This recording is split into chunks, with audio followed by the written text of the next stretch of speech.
Welcome to the Lakers Fast Break. I'm your host, Joe Soro. It's looking like I might be going solo. I know you guys probably thought I was writing that down before I said it, but I really didn't. It just came out that way. But we are here for the post game. Unfortunately, the Lakers finished this road trip in disastrous fashion, losing to the Grizzlies 131 to 114. This game was played without Anthony Davis as well as Rui Hachimura, and yes, it was unfortunate that we had to lose AD at this particular moment because I actually thought there might be a chance that they could kind of escape with with a good ending to this road trip before it went out, but unfortunately, it's not in the books. So. Looking at the statistics tonight, LeBron kind of did his thing, dropped 39 points, had 7 rebounds and 6 assists. Shot pretty well from downtown as well as from the field. Played about 35 minutes, which is pretty efficient. So I would say that LeBron did what LeBron does, and that's good for stats. It's good for his, I guess, overall legacy. But unfortunately, it didn't mean much on the scoreboard. And hey, Johnny, how you doing? Doing good, Joe. How you doing, brother? Doing well. I was just explaining to everybody right now that Lakers, they,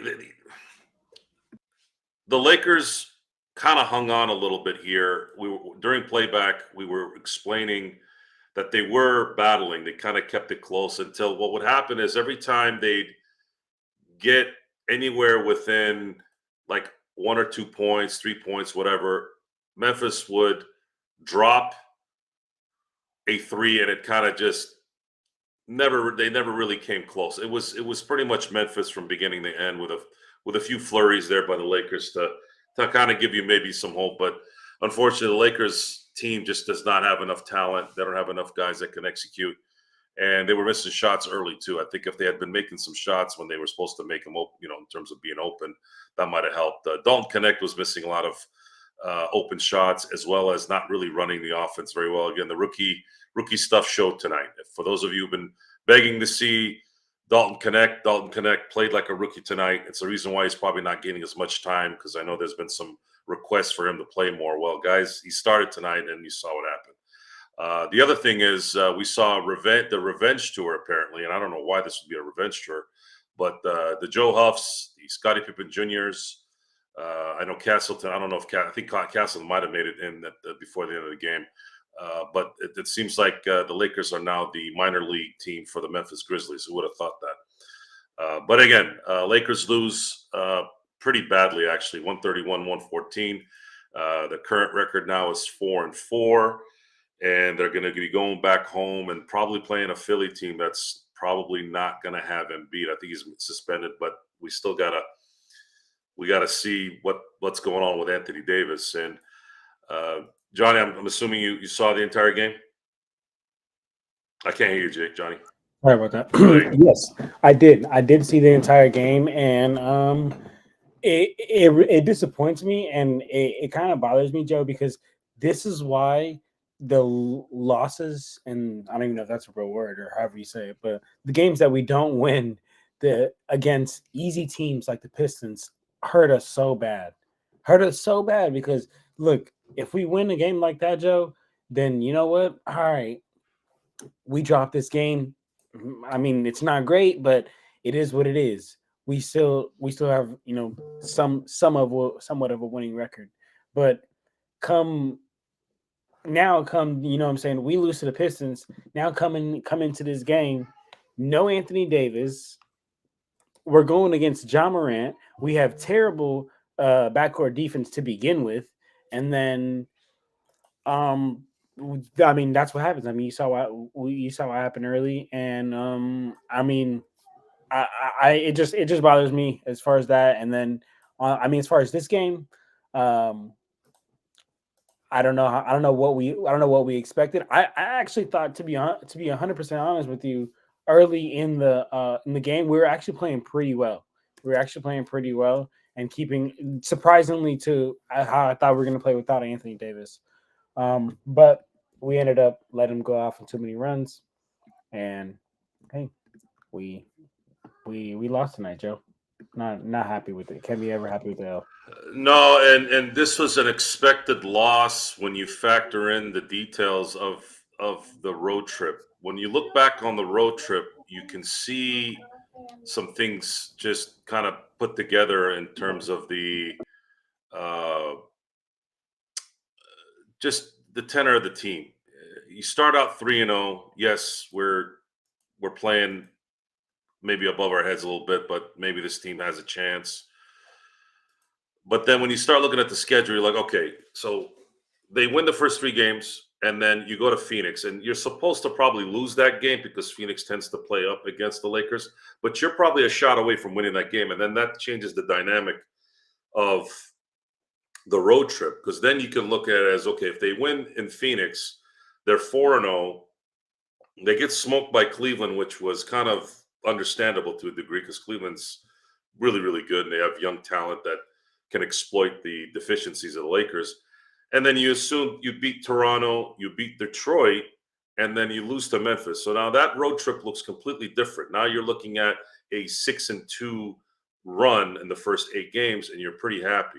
Even 5-3 would have been probably something to look forward to. But the reality, though, is, and I hate to say that, I know I keep saying the reality part, but it's the only word that makes any sense. Does it really matter if they're 5-3 or 6-2 at this point? What is the long-term effects of this? The long-term effects is you have 5 players right now on this team that are playing minutes that are not going to be able to sustain anything of any consistency. And how is that going to bode well for LeBron James, Anthony Davis? Let's say Austin Reeves is the other guy that's playing relatively okay. Rui Hachimura playing relatively okay. But D'Angelo Russell's absolutely shitting the bed. I mean, this disgustingly bad. Even worse than last year when he started slow. And then you have the bench. Reddish had a really good game, his best game, obviously, of the year, but he's just not consistent enough. So I can't really put him in a category where I can say, you know what, this is somebody maybe we can depend on, and maybe we can stop playing Max Christie and letting Cam Reddish be the guy, especially with the way he was moving today. And I saw a lot of this in the first 3 games where the motion and the moving of the JJ Redick offense was allowing JJ Redick to get some open shots under the basket, get some easy layups. That's the kind of stuff that I've liked seeing in terms of a positive from JJ Redick. Is he is trying to implement good spacing, good movement, and some easy baskets so that guys can get their confidence. And he did. You know, that happens. Guys, we've been saying this for years when we watch basketball. Sometimes the jump shot, if it's not falling or you're not confident in it, the easiest way to maybe get it going or be confident is to get a couple of layups. Heck, even one layup sometimes or one dunk can get you there. But in the long, but what was happening is to put a theme on tonight's game is that the Lakers were playing hard and they were kind of paper cutting everything.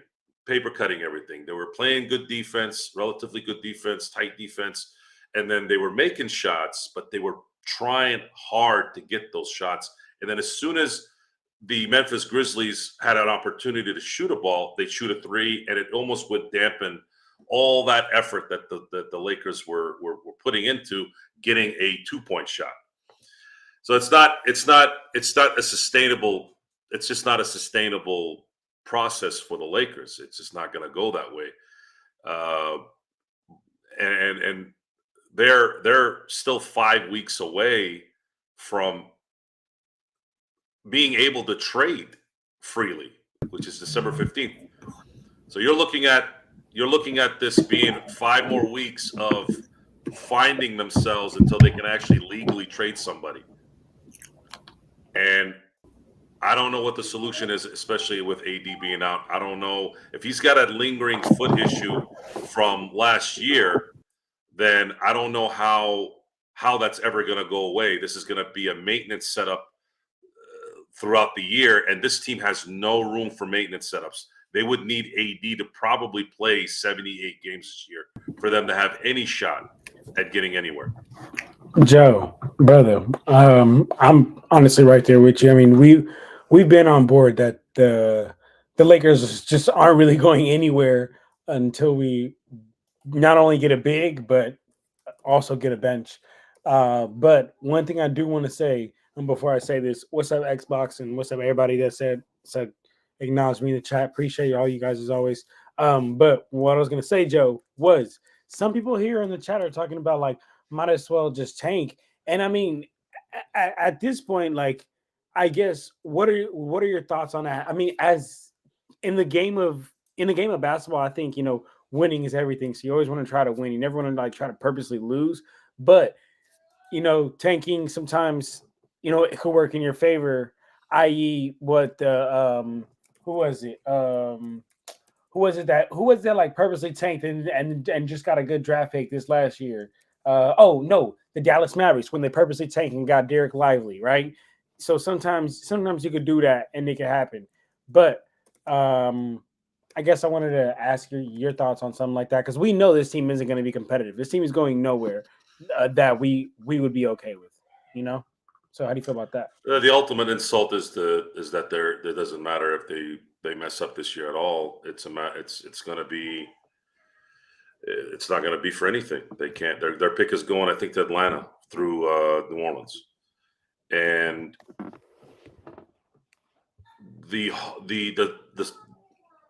my hope. I'm going to use that word because that seems to be the theme here with Mr. Gerald Glassford. My hope is that this is the last year LeBron James plays in the NBA. Okay. This team needs an infusion of something. And the only way you're going to be able to get that going is you're going to need to get his money to go somewhere else and rebuild. The star power is not enough. The Lakers are a star power in itself. And you have LeBron and you have Anthony Davis, who's still young. See, this is the thing. I said this in the last show. The Lakers aren't going to go into what happened in Cleveland and what happened in Miami because he, you lost your main guy. Mm-hmm. The Lakers have a main guy that's still going to play and is still effective, and you have to consider that if you're Laker management. You have to consider that as part of. You don't want to go back into the Rob Sacre and Ryan Kelly. Yeah, and Ryan Kelly and early D'Angelo and Randall era. I get that. Believe me, that was painful. That was painful, man. But you don't need to go that route. But what you do need to do is you need to convince, or you need to get this thing solved at the end of the year where it's got to change. You got to LeBron needs to go. LeBron needs to retire. Should they finish 500, let's say they finish out 500, they don't make the play-in, it's over, right? This has to stop. And I don't know if Genie cannot run this thing. I saw an interview with Mark Cuban today discussing why he sold the Dallas Mavericks. He sold the Dallas Mavericks because he said this game is not about, the new collective bargaining is not about teams being competitive, or it's about really, really rich owners buying up real estate and running teams that way. Well, Jeannie doesn't even own her own arena, let alone trying to buy real estate. There needs to be two things that have to happen here in the near future. Number one, you need to have LeBron retire at the end of the year to try and get out of this rut and start with something else. And then on top of that, this ownership needs to start looking for someone to sell to. Otherwise, I don't think this thing's going to work. The CBA has a lot to do with it. If the current CBA wasn't if that wasn't the issue, I would say there might be a chance that the Lakers could continue to do what they've been doing in the past. But this current CBA has absolutely destroyed any chance of teams, without paying, of course, an absorbent amount of money to make any kind of deals that will work. And that's how the Lakers have built their dynasties. Joe, you know what's crazy? And I mean, I guess it's not really crazy, because if you've really been paying attention, I'm sure you think the same thing. One thing I've said is we are never going to be good again. This Lakers team is never going to be good again until we get real management that actually is willing to win and wants to do what it takes to win. So honestly, Joe, I'm right there with you. Like until we get somebody who is willing to go into the luxury tax, somebody who's willing to spend the money, um, and is actually trying to win, I don't think this team's going to go anywhere. I want to give an example. I don't know too much, and this is it hurts my heart to give this example because f the Boston Celtics and f that little lucky guy, but them as an organization, they knew what they were doing this offseason. They knew what they were doing very well because look, they won a championship and they brought back. You can go ahead and look. They brought back every single player from that championship team. And some of those bench guys at the end of the bench, they probably got overpaid. But that's just the kind of price you pay when you win a championship. And I'm a big believer of if it ain't broke, don't fix it. And a lot of teams they don't want to pay these role players, these end of the bench guys after they don't want to play those guys after they win a championship because other teams are trying to poach them, right? But that's what you got to do, man. It's the price that pays. Jay said the Warriors just beat the Celtics on the road, huh? But JC, be real with yourself. Do you think that the Warriors are a better team than the Celtics if they played in a 7-game series right now? The playoffs started right now, and they would just happen to play each other. Be real with yourself. Who you think would win? We talking about a one-off game. This is the NBA, so talented. Anybody could pop anybody on any night, as you've seen with the Lakers losing to the Pistons. But I'm just saying, the Celtics, as in they did the right move as an organization, and you know why? Because they're willing to pay everybody. Lakers are not willing to pay everybody. First of all, Joe Lacoe and Peter Guber are they're better business. They're better the business. Celtics owners? No, they're the Warriors. Those okay. guys are. Oh yeah, for those sure. guys are better at running a basketball team. That's just what it is.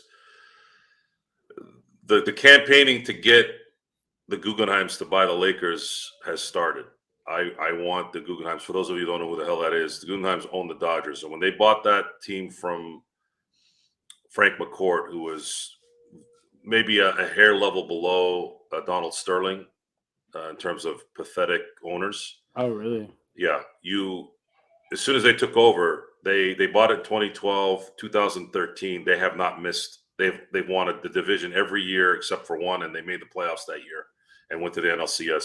They have been the standard of excellence, like no other ownership that I've ever seen for that kind of longevity. You're talking about 2013 to 2024 of making the playoffs. I mean, that's a pretty. I mean, Dr. Buss. That's it. That's the only one. And Dr. Buss was winning championships in droves as well.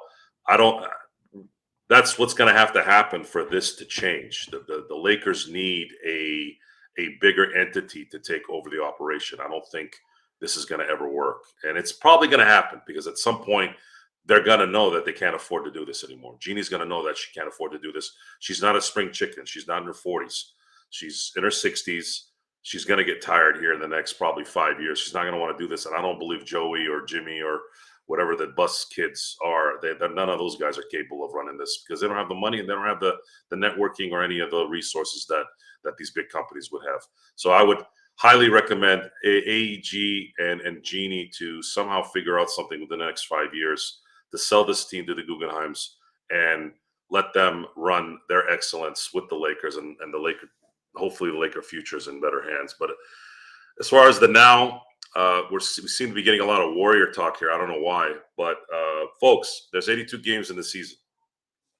If you're going to sit here and hang on to some road win against the Celtics, whom have been beating people to a pulp, by all means, go ahead and do that. And by saying that the Golden State Warriors run a better operation than the Lakers, well, if that's supposed to be an insult, then you're insulting yourself, or you haven't been paying attention to what I'm saying.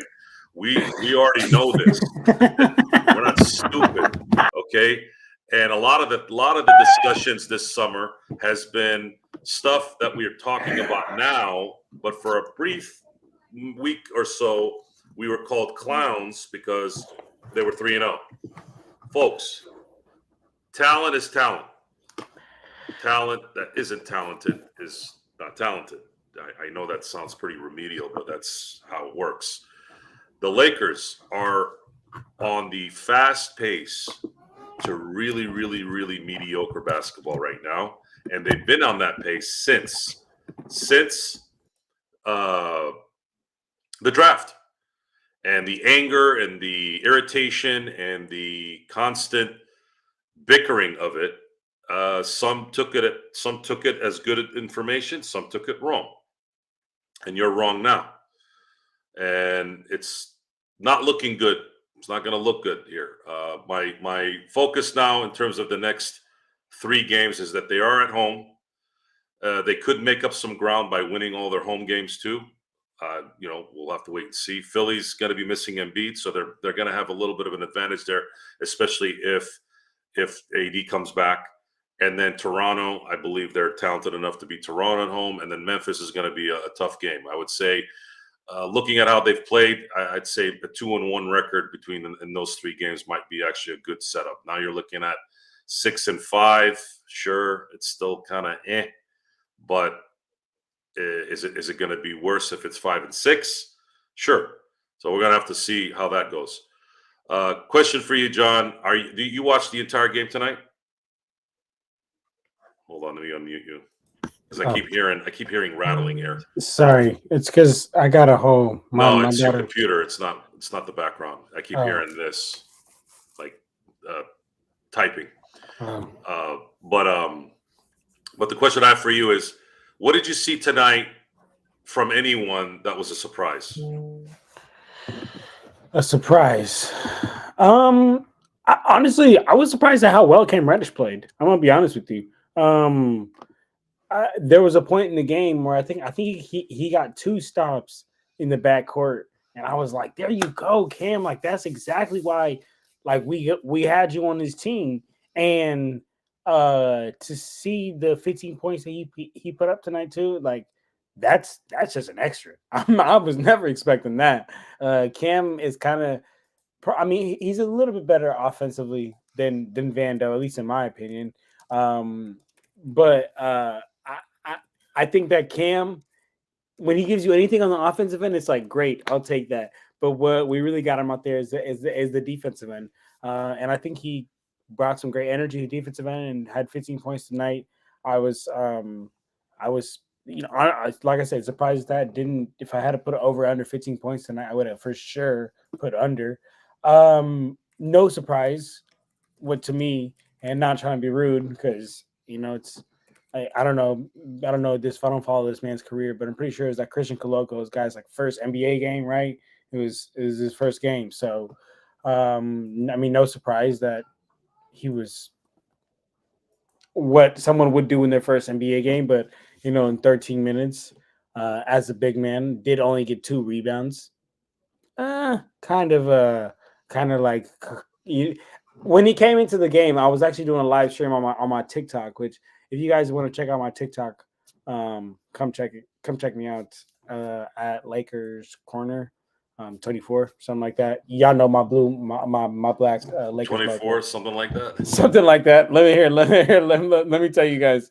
So I don't give you guys. Oh yeah, Lakers Corner 24. Exactly. See, yeah, exactly that. But anyway, I say that to say I was doing a live stream on my TikTok at the time, and I was like, man, when Christian came in, I was like, all I need this guy to do is just set some screens, get some rebounds, and catch some lobs.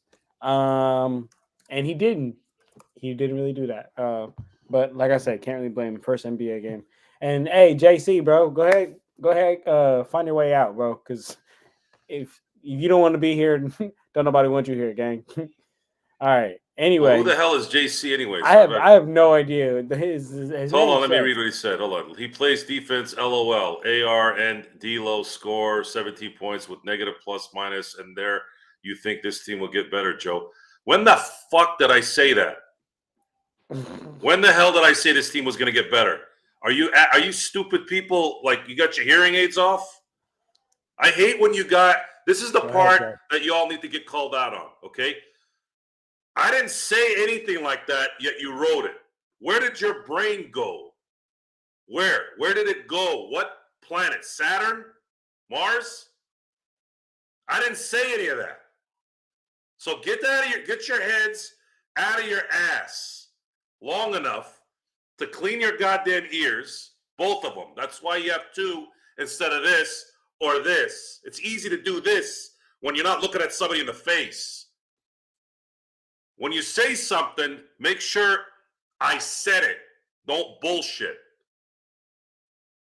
You got that? Facts. Okay? Facts. And you want to leave. I don't give a shit if you leave, but at least get your shit right for your future, for your ability to progress in life. Stop imagining shit that's not happening. We see that a lot in this world. People imagine shit. We saw a lot of that last night, by the way. A lot of people imagine stuff. The reality is reality. The Lakers suck. And I don't know where you got this. They're going to play better. So wake up. For your own future, wake up, listen. Stop imagining shit. Robinson can't make a trade because he's got assets that he can't trade till December 15th. And then on top of that, that's actually a funny word to use, assets. It's more like just the first three letters. They have ass to trade. There's no assets. That's it. The only assets without just the ass is LeBron and AD. And I don't know who the hell would want LeBron anyways. Who would trade for LeBron right now? Honestly, the Bucks. I don't know. Maybe the Bucks to trade some big contracts and see if him and Giannis can win a championship in the East. Maybe, but that's not going to happen. So it's just not. It's not gonna. We're gonna go game by game. We talked about this earlier. We're gonna go game by game. We're gonna analyze everything game by game. We're gonna play it as best we can. This is the Lakers fast break. People want to see what we think about these games, and we're sitting here trying to see if there's some kind of solution somewhere. That's what true fans do. The fake fans walk away. The fake fans go and sit in their little computer holes, playing with their balls, typing with the other hand, and make things up in their own heads of what people are saying. And we're not like that. We're not like that. We call people out that do that. And that's just how that works. So the Lakers, there is no bright light here, folks. The system, if you actually read shit that matters or watch shit that matters, there is no way these guys can enhance this team based off the current rules and based off the current salary structure of all these players.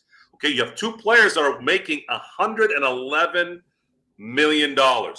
Just two. You know how many guys you field in a game? 12 to 15, depending on who's injured. So now what? Now what are you going to do? You can't just go trade to go get somebody anymore like you used to. And that's where you're at. That's where the Lakers are at, and now we have to sit here and stew in it. Did I make myself clear enough, John, or was I too? No, you were absolutely clear. Obtuse. I haven't heard that word in a long time, man. No, but absolutely, Joe. You were clear, and I think that hopefully that CJ guy understood. And to everybody else here in the chat. Riddell, what's going on, brother? Riddell said that Coloco needs time. No, absolutely. I wasn't bagging on Coloco, but based on what we need right now, we don't have the time to be like, hey, go ahead and take your time. And I didn't expect much from Coloco. That's all I was saying. But yeah, absolutely agree. But Riddell, one thing I do hope that we can now come together on is I hope that at this point, you have realized that all along you have been wrong about Max Christie. I hope that if you haven't at least been already been able to tell, Riddell, I hope that at least tonight you were like, all right, maybe it's time to give it up. And this has nothing to do with you. I'm sure you're a great person. Sure, you're a great guy, but sometimes you're just wrong. Sometimes we're just wrong, right? Like sometimes we're just wrong on players, and I think you got that one wrong because he is just one of the worst. I can't stand him. I honestly can't stand him out being out there. But Yeah, we don't need to talk about Max. yeah, it's not. Yeah, it's a futile discussion at this point. Talking about Gabe Vincent and Max Christie, there's no point in talking about those guys. I actually think that Gabe Vincent's worse than I thought he was going to be, and I actually, as Pros. weird as this says, Max is worse than I thought he was going to be. I thought there might be something, maybe a shot or two here and there that might just keep him somewhat relevant, but no, it's not. It's this team is a it's a fractured team, just like it was last year. And JJ Riddick is just not enough. A matter of fact, I think if it wasn't for Riddick, this team might be.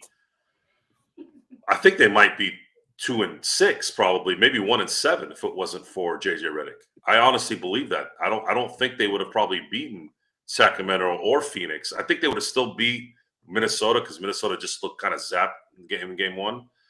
But I actually think that the Lakers might have been 2-6, 1-7 if JJ wasn't coaching, because you did see a lot of ball movement, you did see a lot of good execution in those first three games against Sacramento is a good team and Phoenix is a good team. I mean Minnesota's a good team too.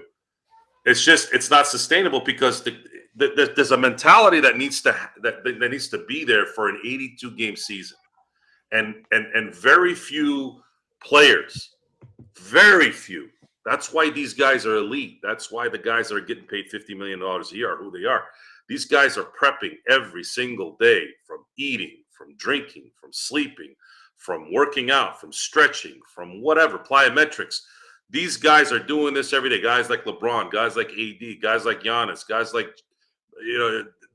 Durant. You're talking about these guys have been doing this for years, and they're about it. They're about the process. And then they come in and they do the work. Well, that's why they are who they are. And then you have the second tier guys who might not be as talented, but probably put in the same work, but maybe they don't have enough focus for 82 games. Maybe they don't have enough focus for a 48-minute game. It's a lot of detail, guys. It's a lot of detail. And everybody's a one-way player. This team can't afford to have one-way players. There's only one two-way player on this team, really, and that's Anthony Davis. Reddish is good on defense, sure, and has his spurts here on offense today, but he is not a player that can focus game in and game out. And he's very easily neutralized if he has a talented defender on him. It's not that hard to defend him. You can frustrate him pretty quickly. And then everyone else is what they are. AR is a streaky shooter. Rui is not good at the basket. He's not very strong at the basket. He can't really create space. He can shoot. He can score some points every now and then. But you essentially have two starters and a bunch of bench guys. That's really what this team is. And then, of course, D'Angelo Russell's absolutely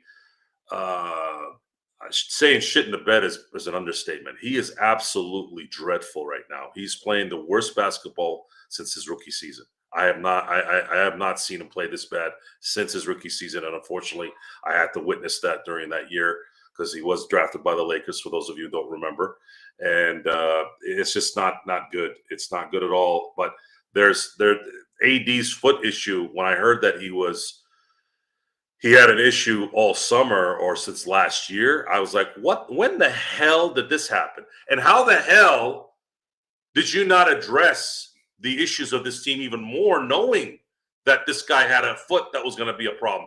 They probably wished it would go away. How does it go away, folks? He's going to be playing his 13th season.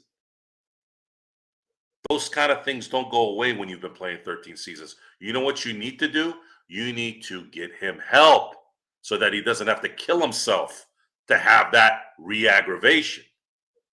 But no, I don't know anything about basketball. I'm some guy in some office talking about basketball on the internet, right? But be honest with me, John. Be honest with me. Do you think I can run the Lakers better than Rob Pelinka? I think you could. I think you absolutely could. I truly believe, without a doubt, if I was in that business, my network would be bigger than his. and I would be able to run this better. Now, in his defense, Genie cannot pay certain monies.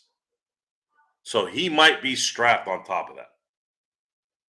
He might be strapped. He is. They don't have a player personnel person.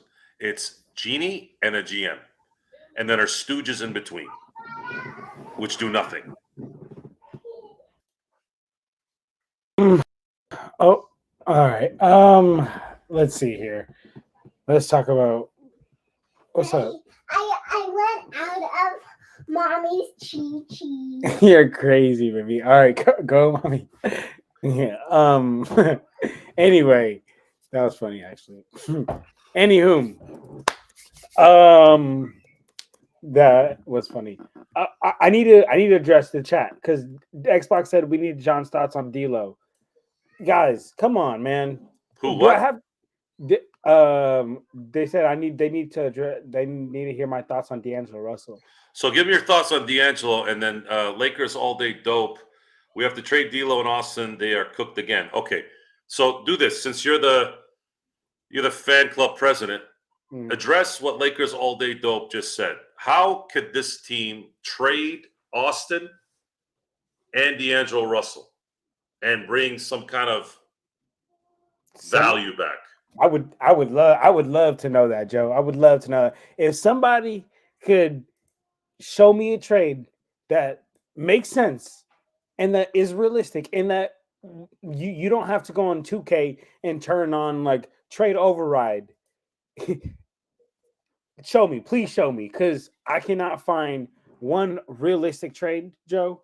And not only can I not find a realistic trade that another team would agree to, I also, Joe, cannot tell you who is gonna.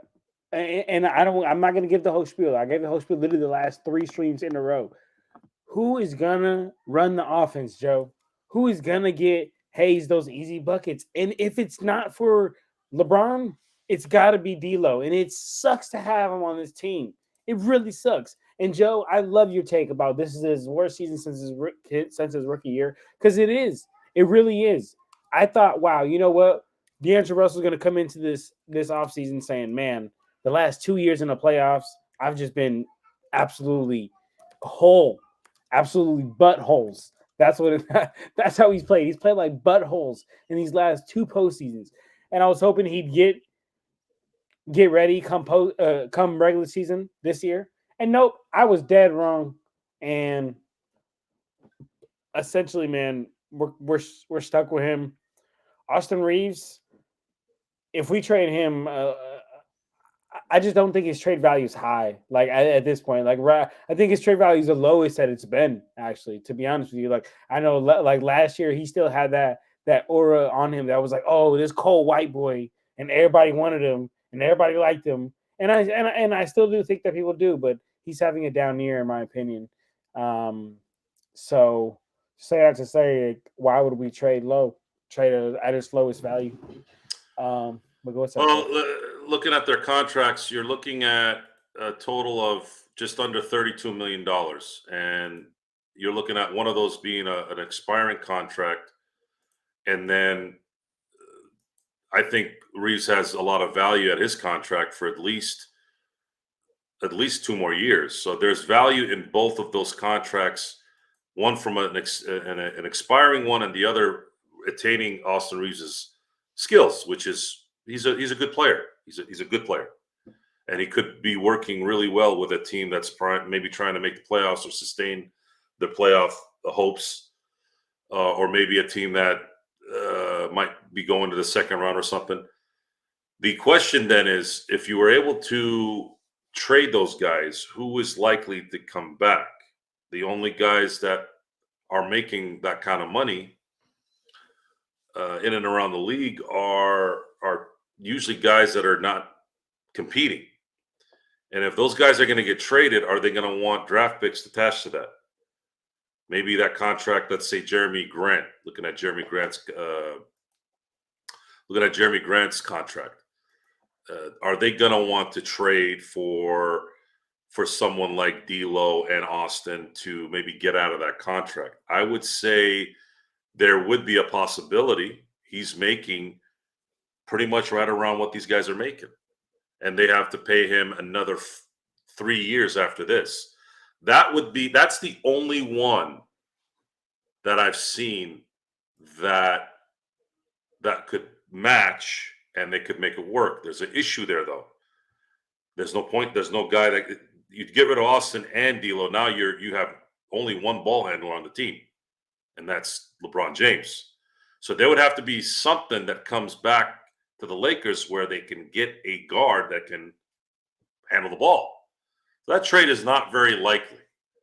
It's just not likely that both of them would go out. It'd have to be one or the other, or Rui and D'Lo, something like that, so that you can at least keep Austin there, so that at least you have one ball handler instead of one other ball handler instead of LeBron. Because if LeBron sits, who's gonna run the offense? No one, right?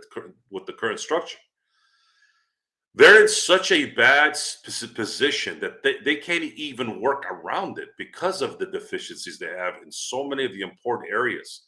So it's hard. It's almost like we're going to be repeating this probably after every loss, because every loss is going to look the same. Every loss is going to look like this, especially if one of the big two are out. One of the big two are out, it's going to be very rare that the Lakers win that game, especially if they're playing a team that's relatively good. They might get lucky here and there once in a while. They beat Boston last year without LeBron and AD, but that was an anomaly. That happens in an 82-game season. But as far as how they go from here, this is the 8th game of an 82-game season. We're only 10% in. That means 90% of the season, there's going to be a repeat here. It's going to sound like a repeat. So you better start doing some research.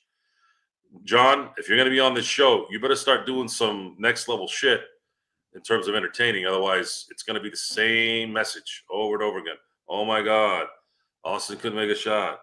Oh my God, Rui can't make a shot. Oh my God, Gabe sucks. Oh my God, Max Christie sucks.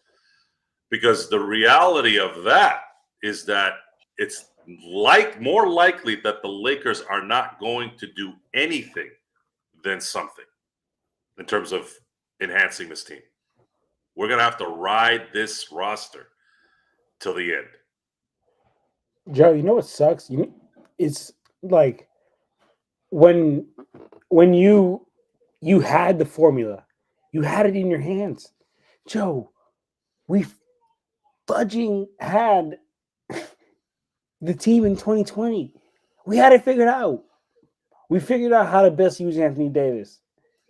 We figured out where to start tucking LeBron James and what role to put him in at, and how you really have to fill a team around a LeBron James that's in his later stages of his career.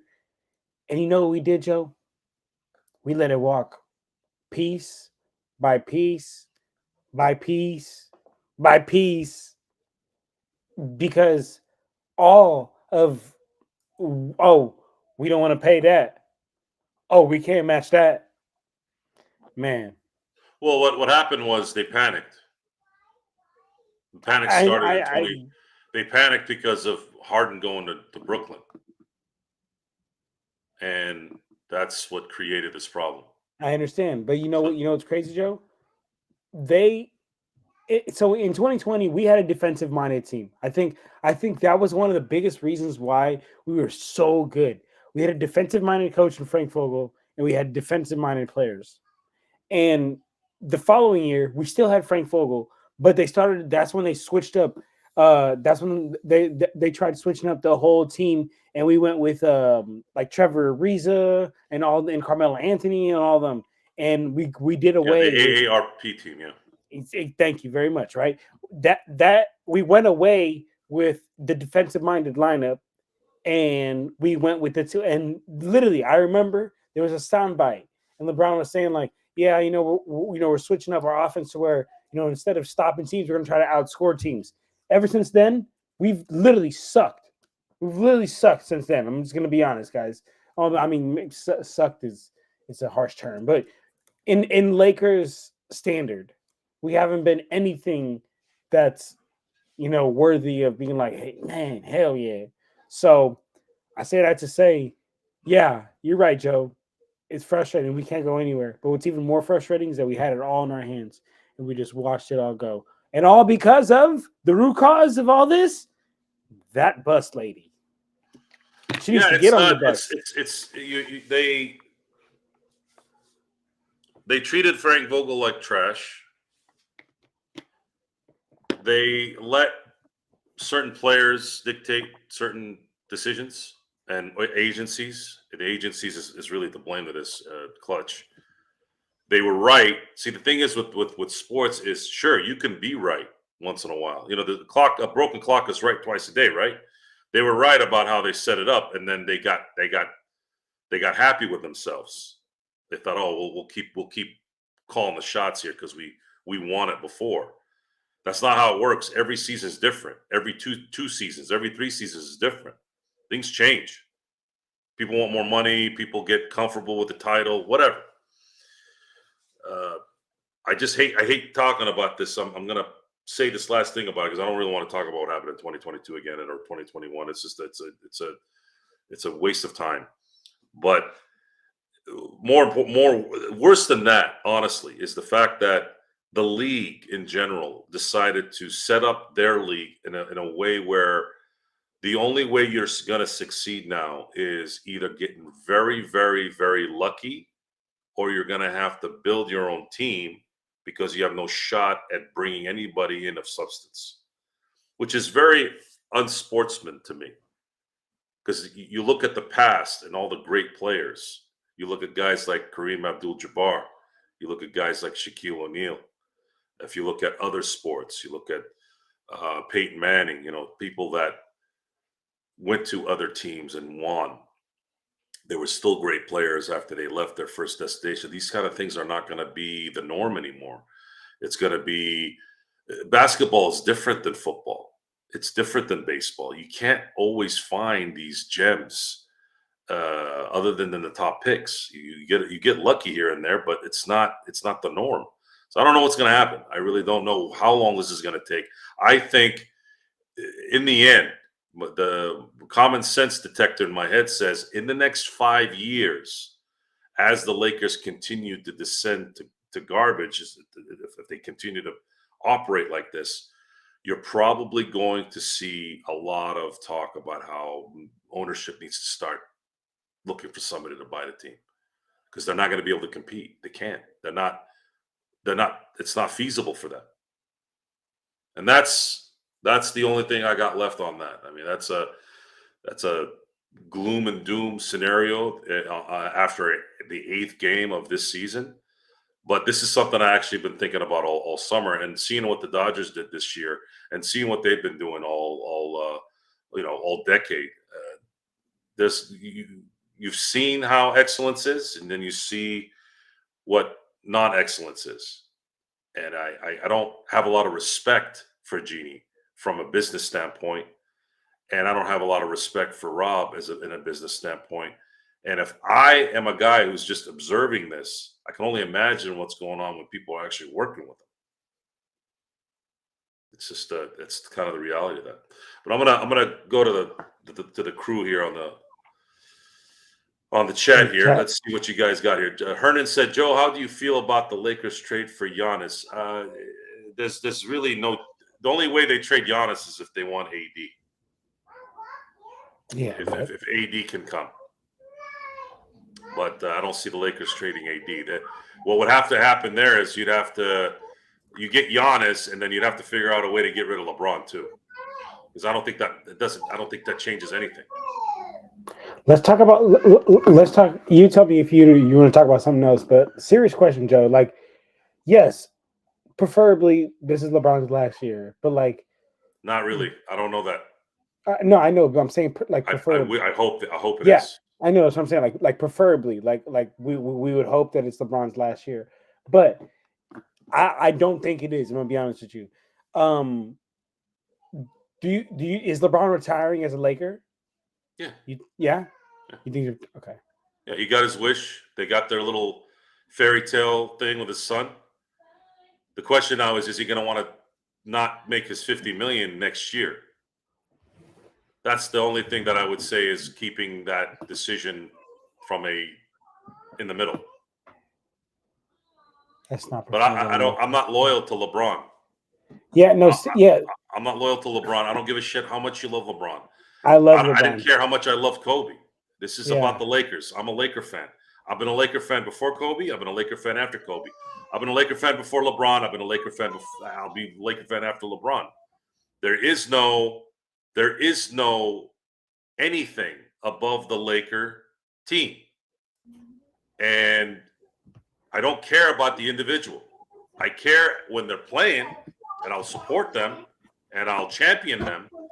But I'm sorry, I'm a Laker fan. And I if it means that the Lakers are going to be a better team, doesn't matter what they do. If they have to get LeBron out of there, if they got to trade the AD, and it makes the team better, then I'm going to support that first and foremost. Sorry, Joe. I got a lot going on in my background, but maybe close the door. Would you believe me if I said it was? And all okay. Sorry, that was funny. Yeah, I mean, I'm gonna be honest with you, I don't have much to add on that. I agree with you. Like, I trust me, LeBron James, in my opinion, is the greatest player of all time. Like, and that's a whole other conversation that we can get into if you want to or not. But regardless, I'm still a Lakers fan, regardless of what I think LeBron's the greatest or not. I love LeBron too, man. But it's about the Lakers, man. It's about that. Okay, so let's talk about the future of the NBA. Okay, follow me while I explain this to everyone. Okay, I'm going to give you guys the top 10 richest owners in the NBA. So from 10, you're looking at the owner of the Memphis Grizzlies. I bet you guys didn't know that. Is it an accident that Memphis is starting to come up a little bit? No, it's not. I mean, yeah, they got talent. They've been drafting well. But they have the 10th richest owner. The Memphis Grizzlies have the 10th richest owner in the NBA. So that's good. Jimmy Haslam of the Milwaukee Bucks. He's the 9th richest, which is why Milwaukee has been very accommodating towards meeting Giannis's wishes. They're trading for Lillard. They're making sure the right coaches come in. Whether that's true or not, that we don't know. Signing Middleton, signing all these guys, Portis. You know, they're in it to win it. The one thing you can't say about the Milwaukee Bucks is that they're not trying. For some weird reason, it's not working. But they're trying, and there's a difference. You can see it when someone's trying, and then it's just unfortunate that it looks like it's not working right now. Then you have Philadelphia, Josh Harris. He's worth $10 billion. Again, another competitive team. Now, Atlanta has Tony Ressler, who's Atlanta has been trying to figure out kind of what to do there. They might have to eventually go a different way with Trae Young, but then again, they'll back to square one again. That's why it's been difficult for them to kind of figure out what to do with Trae Young. They don't know what to do right now. If I was them, I'd just kind of see if they can figure it out and maybe get someone in a trade. But again, no one wants to go to Atlanta. And then you look at Houston. Houston's got Tillman for Tita. Rockets are always contending here. Detroit, that was the surprise. Detroit has the 5th richest owner in the NBA. Why do they stink? I guess it's just one of those things where one always falls through the cracks. So I can't look at them.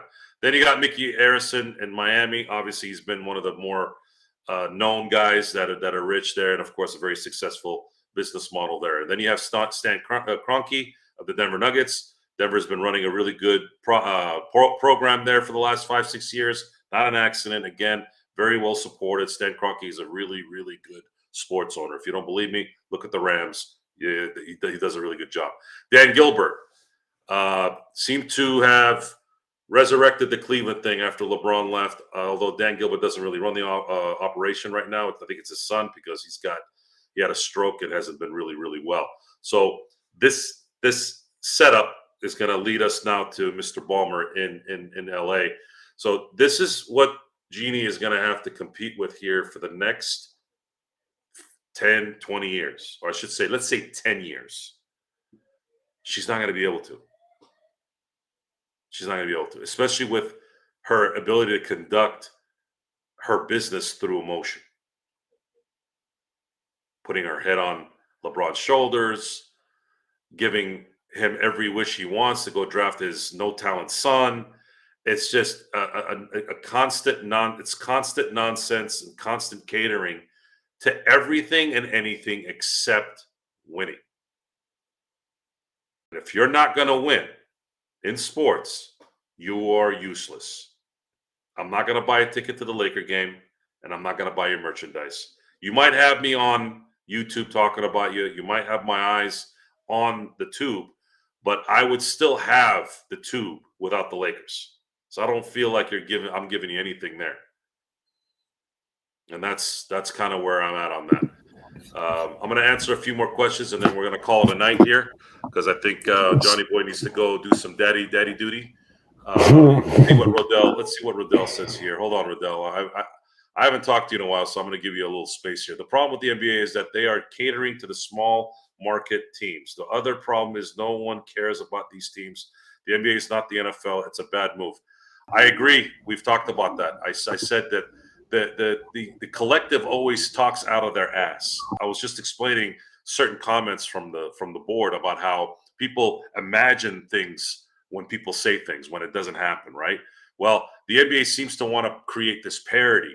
No one wants to see parity, folks. People want to see dynasties. People want to see teams that are dominating, even though they say they don't, but their eyes are glued. People want to see the Kansas City Chiefs. They want to see Patrick Mahomes. They don't want to see Nick Foles. They don't want to see that. They don't want to see Deshaun Watson. They don't want to see those guys. They want to see Patrick Mahomes. They want to see dominance. Even if they say, well, we need somebody else to win. Those guys get more eyes because now people want them to lose just as much as they want them to win. It's better for sports to have dynasties. And for me, the Lakers versus the New Orleans, I always picking on the Pelicans. I'm going to pick on somebody else. Let's say the Memphis Grizzlies or the Minnesota Timberwolves. No one gives two shits about the Memphis Grizzlies guys or the Minnesota Timberwolves. I'm sorry. Except maybe their fans at home, but do they really even care?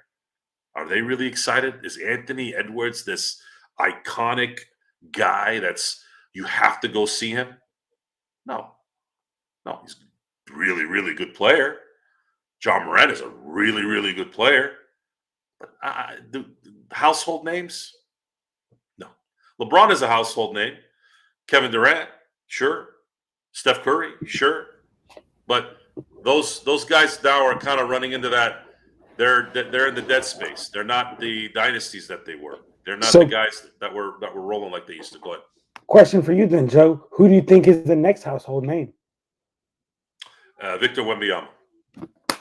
You are a good man. Yeah. Victor has the star power and the talent. Yes, and my only question is San Antonio going to figure out what they're going to do with Pop? Pop seems to be having some health issues. I had been saying for a few years now that he probably should have retired, and I think he probably would have had his wife not passed away, and I think he's still working to keep himself probably out of that mindset. He also seems to be caring more about politics than basketball. And I'm not saying that the political landscape isn't something we all should be concerned about, but I just thought it was interesting that here's this guy that's supposed to be sick and not, coaching, yet he's going through a 10-minute interview about how certain people are scumbags and pieces of garbage in the political world. I don't know where his focus is. So RC Buford will have to figure that out, I think, to get the right setup for Victor, as well as getting him the right coach, I think, here soon that could take him to allow him to go where he needs to go. And that's going to be important in the NBA because we don't want him to turn into Ohtani in Anaheim. And it's not likely in basketball as much. Baseball is very hard. If you go on a bad team, no matter how great a player is, he can get masked because baseball is a one-time game, and then you have to wait you have to wait for 8 more people till you get your try. Where in basketball, football, the best player can dominate for an entire process of his game.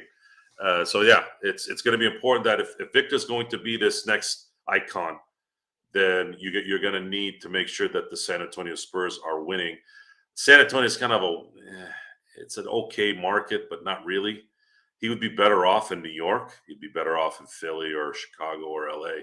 But I don't know if that'll ever happen. I think he'll be in San Antonio for the foreseeable future. And he'll be, at the very least, individually being a player that will definitely break some records. He's going to be if he doesn't get injured, he will be stacking up Defensive Player of the Year awards and MVP awards as well. Absolutely, I agree, and I'm gonna be honest. I don't think San Antonio is gonna fumble this bag. I think they're not letting this one slip through their hands. They are gonna do everything to keep Wemby and do right by him. Yeah, I'm going to answer JY's question, and then we're going to head out. JY, the face of the league, is normally on USA Olympic team panel.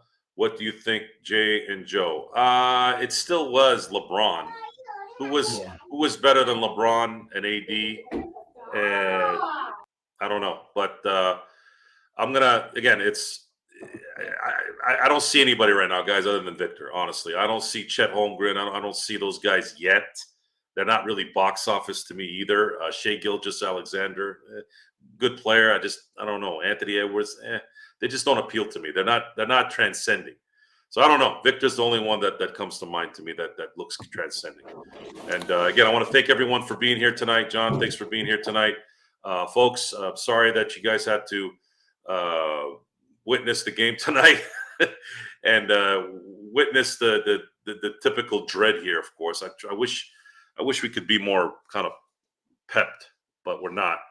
The Lakers lose tonight 131-114 to the Memphis Grizzlies, finishing this road trip 1-4, coming back down to earth to 4-4 at 500. They're going to face Philadelphia on Friday, coming back home. It will be on ESPN. And again, for those of you who want to contact me personally through my social media, you can contact me on Facebook. Johnny, I'm known as Johnny Blade on Facebook. You can contact me there either through direct messaging or hit me up on my wall. If you want to hit me up on Instagram, it's SinBlades_turf. And then, of course, X, you can contact me at Joe Soro LFB. Until Friday, we'll see what happens tomorrow for our in-between show. But until Friday, I want to, again, thank you for being here. Gerald should be back as well. And until next time, see you next time.